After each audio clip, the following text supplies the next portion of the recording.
Бүгін 18 тамыз 2024 жыл. Саламатсыздар ма, құрметті менің бауырларым, туыстарым және көрермендерім. Бүгін мен отбасылық шежіре өмірбаян кітабымның ағайынды Терсебай ата мен Жантай атаға арналған видеомның екінші бөлімін салып отырмын. Осы уақытқа дейін ізденіп, жазған жазбаларымды оқып, жинаған құжаттарыма қарап, қорытындылап, осындай шағын кітапша жасадым. Бұл кітапшамның атын ағайынды Терсебай ата мен Жантай ата деп қойдым. Отбасылық шежіре өмірбаян кітабы. Тараз 2024 жыл деп бірінші бетін осылай көркемдедім. Екінші бетіне бабамыз Бәйдібек батыр, таңбамыз Ай тұмар, ұранымыз Қарасай, руымыз ұлы жүз, шапрашты, шыбыл, жиенәлі деп жазып қойдым. Енді жазбама шолу жасайын. Терсебай ата мен Жантай ата туралы мәлімет жоқтың қасы. Статистика бойынша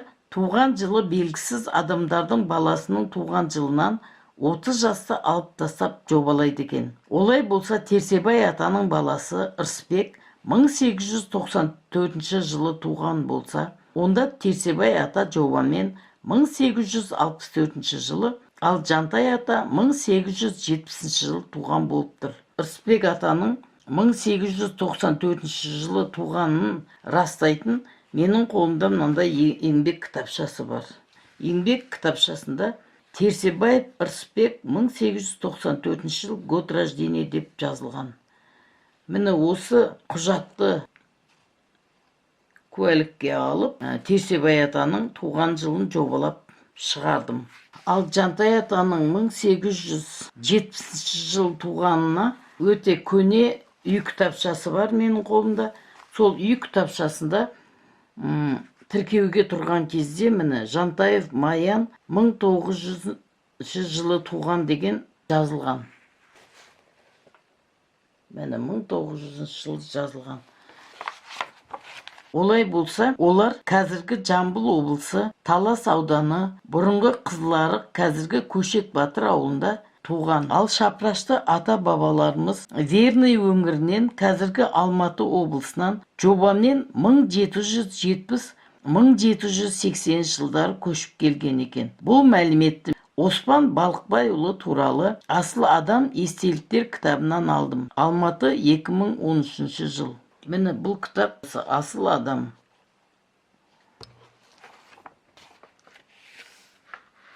(2013 жылы шыққан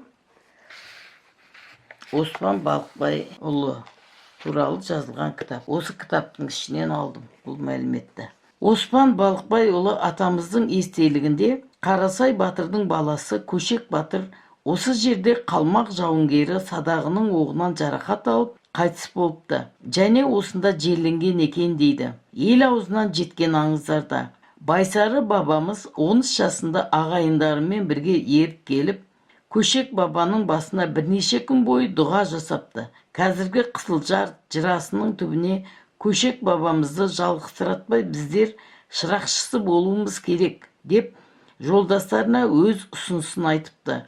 Онысымен қоймай ертең елге барып, ағайын туғанды көндіріп, көшіп келгенімізше кемі 10-15 жыл өтер. Біздің бұл ойымызды жүзеге асыруға батысымызда жатқан Ошақты, шығысымыздағы Ойық, оңтүстігіміздегі қалың Дулат ағайындар оңайлықпен көне қоймас. Сондықтан осы жерге арнайы бір белгімізді қалдырып кетейік деп ұсыныс айтыпты. Ол ойды жолдастары да мақұл көріп, Байсары бабамыз құрбандыққа шалынған бір малдың сүйегін бүтін күйінде сол жерге 3 метр тереңдікке көміп белгі салып кетіпті. Кейін бірер жылдан соң осы жерге көшіп келгенде Ошақты мен Ойық елінің ортасынан ойып тұрып жер алатын кім едіңдер соншама деген дау шығып, ел билеуші Оязға жүгінуге мәжбүр болады. Басында айдаладағы құмның ішінде не істейсіңдер? Құдайдың кең далас жетпей ме дегендерге үлкен атамыздың басына шырақшы боламыз деген бұлардың сөздеріне көнбей Ойық, Ошақты ағайындар дауласа кетеді. Одан бұл жерге ұмтылатындай қандай қақыларың бар деген сұрақ қойылады. Сонда Байсары атамыз Біздің Қызылжардың етегінде көміп қойған белгіміз бар деп 3 метр тереңдікте жатқан көмбені ашып көрсетеді. Ол заман сөзге тоқтайтын кез ғой. Ояз бен сұлтандар да бүгіннен бастап бұл жер шапырашшыларға тиесілі деп үкім шығарып, сұраған жерлерін белгілеп кесіп берген екен. Оған қоса ел басшылары осы арадан бастап солтүстікке қарай қанша жерге шаман келеді, соны игеріп алыңдар деп рұқсаттарын да беріпті. Ата-бабамыз содан бастап осы өңірге орналасып, үлкен әулие, кіші әулие маңына қоныс теуіпті деп жазылған асыл адам Оспан Балықбайұлы туралы естеліктер. Алматы 2013 13-15 беттер. Терсебай ата мен Жантай атаның әкелері лескер. Әкелерінің лескер екенін 2007 жылдары Тараз қаласындағы букинист кітап дүкенінде сатылымда тұрған шапырашшылардың үлкен шежіре кітабынан бастырып алдым.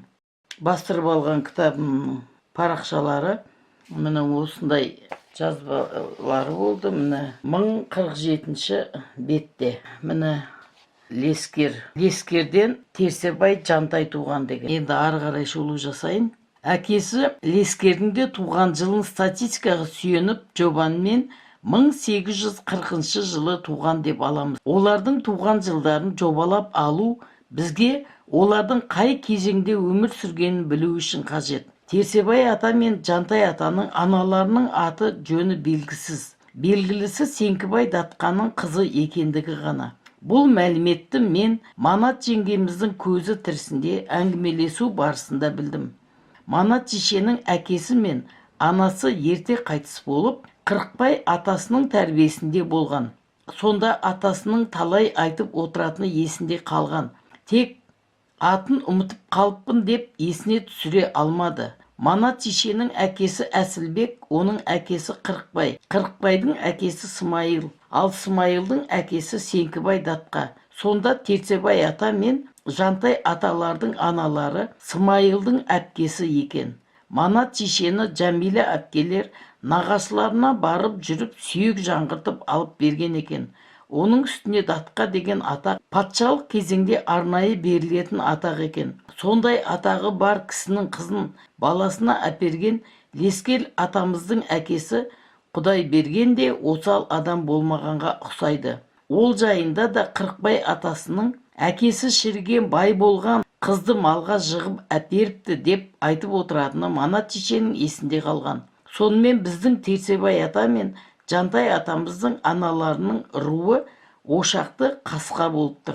Осы жерде көңіл бөле кететін нәрсе, Терсебай ата мен Жантай аталардың нағашы аталарының руы ошақ Сеңкібай датқа мен осы маңға аты жайылған, осы маңда қайтыс болып жерленген руы Дулат батыр әрі датқа Сеңкібай екеуі екі кезеңде өмір сүрген аттас кісілер деп ойлаймын. Датқа Қоқан және Бұхар хандығы және өмірлік жүйесінде қалыптасқан лауазым екен. Датқа билік жүйесінде билерден жоғары, сұлтандармен шендес дәреже болып саналған.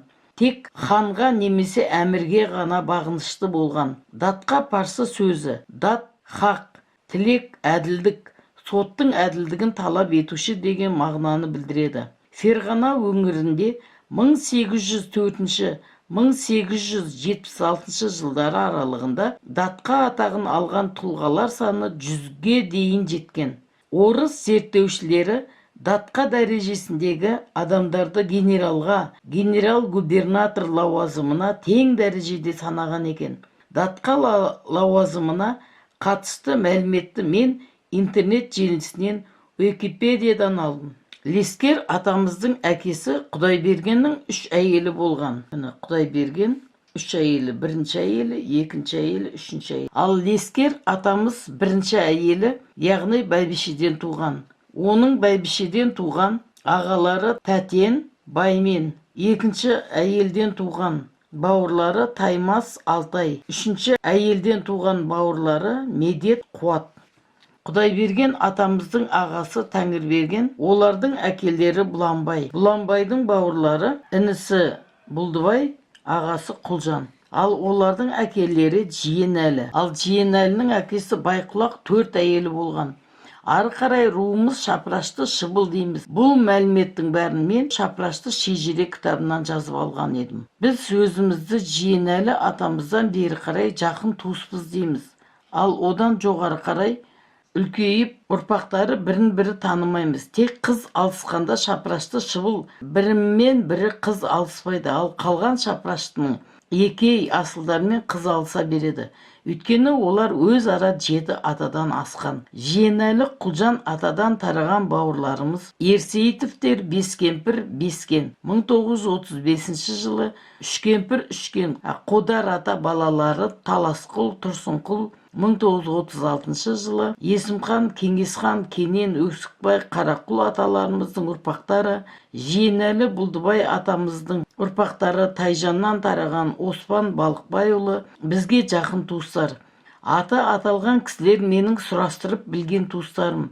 Алла қаласа қалған ағайындарды да білсе жатармыз. Терсебай атамыздың әйелінің аты Жанымай. Ол жайында маған Манат жеше үлкен енемнің аты Жанымай болу керек. Өйткені шаршағанда Жанымай десем, үлкен енеңнің атын атама деп қаным қыз енем үнемі ұрсатын деген еді. Терсебай атаның балалары Ырысбек 1894 жылы, Дәулет Жобамен 1900 жылы, қызы Батпакүл Жобамен 1907 жылы туған. Жантай атаның әйелі Орал апа, руы Ойық, туған жері Жамбыл облысы Талас ауданы Ойық ауылы. Ол Жобамен 1879 жылы туған. 1960 жылы 80 жастан асып барып қайтыс болған. Олардың балалары Әбдірахман 1900 жылы, Серікбай 1910 жылы, Айнашай 1922 жылы туған. Үшеуі Терсебай атаның балалары, мынау Жантай атаның балалары. Аталарым жайында мәліметтер іздеп Тараз қалалық Жамбыл облыстық мұрағаттарға барғанымда ештеңе таба алмадым. Маған Талас ауданының қазіргі орталығы Қаратау қаласы болғандықтан сонда баруыма кеңес берді. Алла қаласа алдағы уақытта бара жатармын. 2023 жылдың 7 қазанында Көшек Батыр ауылына да бардым. Бірақ мені апарған Кеңесхан туысымыз асығыс болып, тағы айналып келетін болып кеткен едім. Қайта баруға сәті түспей жатыр. Сол барғанымда сәті түсіп, ауылдың үлкен кісілерден Тұрсатай апамен тілдесуге мүмкіндік туған еді. Ол кісі Терсебай ата мен Жантай ата түгілі Маян ата туралы онша көп нәрсе айта алмады. Өйткені ол жас келін болып түскен кезі екен. Ата бабаларымыз бай әулеттер қатарынан болып, аумалы төкпелі кеңес өкіметі тұсында ұлтшыл халық жауы дегендерден қорқып, өз өмірлері жайында аз айтып, тіс жармай жасырын ұстаған секілді. Қорта келгенде, әлде болса көп іздену керек. Әзірге біраз туыстардың әңгімелерінен тарихқа қатысты оқыған кітаптарынан, интернет желісінен алған мәліметтерден алғандарынан жинақтап жазғаным осы болды. Міне, Терсебай ата мен Жантай атаның үрім бұтағы деп осы 2 суретті кітапқа кіргіздім. Сонымен әзір осындай шағын ғана кітапша.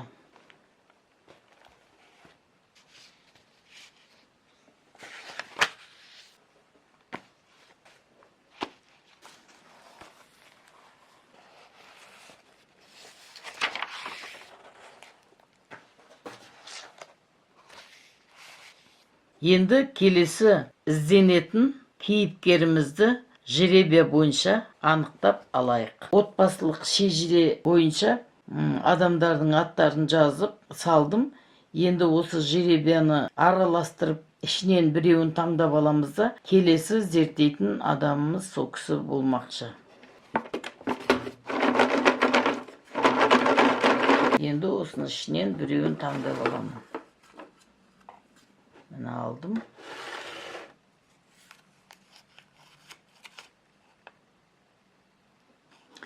Сұлтанқұл Мақтакүл деп шықты. Яғни Сұлтанқұл атамыздың өмірбаяны туралы зерттеп, жинақтаған жұмыстарымды қорытындылаймыз.